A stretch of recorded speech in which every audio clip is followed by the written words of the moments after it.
आपण पुऱ्या बनवून घेऊया। इथे गव्हाचं पीठ घेतलं आहे,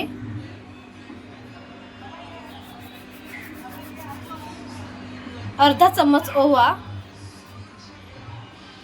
अर्धी वाटी रवा,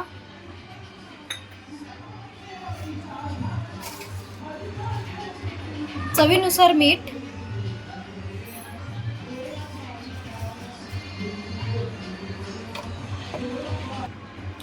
रवा घातल्याने पुऱ्या चांगल्या नरम होतात व तेलकट होत नाही, तेल जास्त पियत नाही।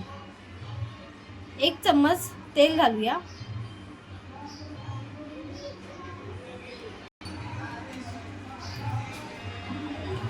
आता कणिक मळून घेऊया।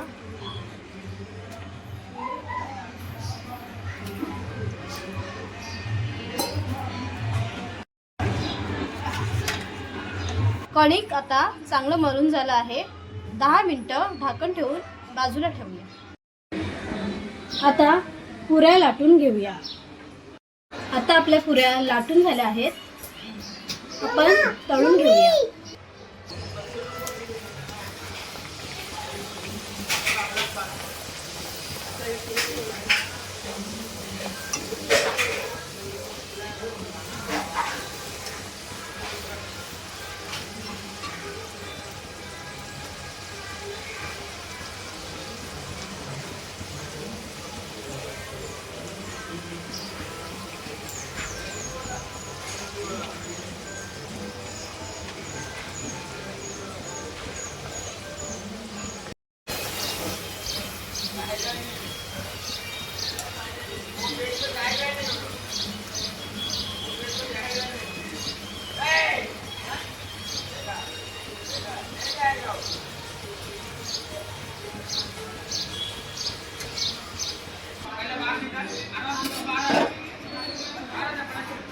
रेसिपी आवडल्या असल्यास व्हिडिओला लाईक करा, कमेंट करा, शेअर करा आणि आमच्या चॅनेलला सबस्क्राईब करायला विसरू नका।